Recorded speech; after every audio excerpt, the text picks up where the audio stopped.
நடந்து சென்று கொண்டிருந்த வடமாநில இளைஞர் தனது நண்பருடன் சேர்ந்து வடமாநில இளைஞரை அடித்துக் கொன்ற ஆட்டோ டிரைவர்.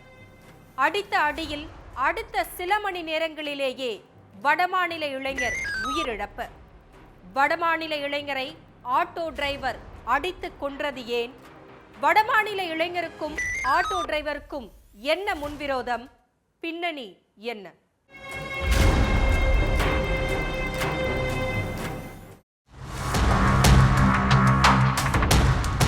வேலை முடிஞ்சதும் வழக்கம் போல தன்னோட நண்பர் கூட வீட்டுக்கு நடந்து போயிட்டு இருந்திருக்காரு ஒரு இளைஞர்.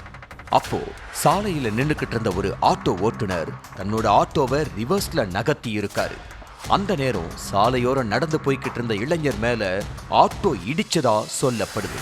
அதனால கோபப்பட்ட இளைஞர் அரைக்குறையான தமிழ் வார்த்தைகள்ல அந்த 2 பேரையும் திட்டி இருக்காரு. ஆட்டோவை பார்த்து எடுக்க முடியாதா, கண்ணை எங்க வச்சிருக்கீங்கன்னு தெளிவா சொல்லலனாலும் அந்த வார்த்தைகளை தான் இளைஞர் அறக்குறையா சொல்லி இருக்காரு. அது ஆட்டோ ஓட்டுநருக்கும் அவர் கூட நின்னுக்கிட்டு இருந்த அவரோட நண்பருக்கும் ஆத்திரத்தை தூண்டி இருக்கு. அதனால பொறுமையை இழந்த 2 பேரும் வடமாநிலத்திலிருந்து பொழைக்க வந்துட்டு யார்கிட்ட திமிர் பேச்சு பேசுற, தமிழ்நாட்டுக்குள்ள உனக்கு என்ன வேலைன்னு ஒருமையில பேசி ஆபாச வார்த்தைகள்ல திட்டி இருக்காங்க. பதிலுக்கு இளைஞரும் எகிற வாக்குவாதம் அடிதடியா மாறி இருக்கு. அதுக்கப்புறம் ஆட்டோ ஓட்டுநரும் அவரோட நண்பரும் சேர்ந்து வடமாநில இளைஞரை கண்மூடித்தனமா அடிச்சிருக்காங்க. 2 பேரும் சேர்ந்து அடிச்ச அடியில நிலை குலைஞ்சு போய் மயங்கி கீழே விழுந்துட்டாரு அந்த இளைஞர். வடமாநில இளைஞர் கூட வந்த நண்பர் மயங்கி கிடந்த தன்னோட நண்பரை தூக்கிக்கிட்டு ஹாஸ்பிட்டலுக்கு ஓடி இருக்காரு. ஆனா இளைஞர் ஏற்கனவே உயிரிழந்துட்டதா மருத்துவர்கள் சொல்லி இருக்காங்க. அதை கேட்டு ஷாக்கான நண்பர் B1 பெரிய கடை வீதி போலீஸ் ஸ்டேஷனுக்கு போய் கம்ப்ளைண்ட் கொடுத்திருக்காரு. அதுக்கப்புறம் போலீசார் வழக்கு பதிவு செஞ்சு விசாரணை நடத்தி இருக்காங்க.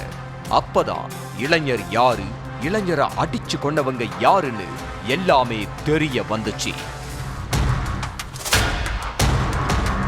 கொல்கத்தாவை சேர்ந்த 23 வயசான இளைஞர் சுராஜ் கோவை கரும்பு கடை பகுதியில் உள்ள ஒரு சைனீஸ் ஹோட்டல்ல மாஸ்டரா வேலை பார்த்துக்கிட்டு இருந்திருக்காரு.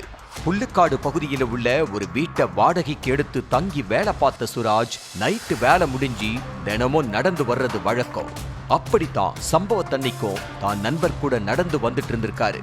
அப்போ அதே பகுதியை சேர்ந்த ஆட்டோ டிரைவரான முகமது பாசித் தன்னோட ஆட்டோவை ரிவர்ஸ் எடுத்திருக்காரு.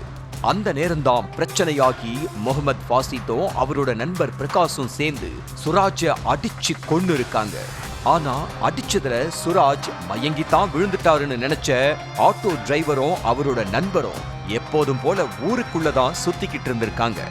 அடுத்து சுராஜ் உயிரிழந்ததால முகமது பாசித்தையும் பிரகாஷையும் கைது பண்ணி கோவை மத்திய சிறையில அடைச்சிட்டாங்க போலீசார்.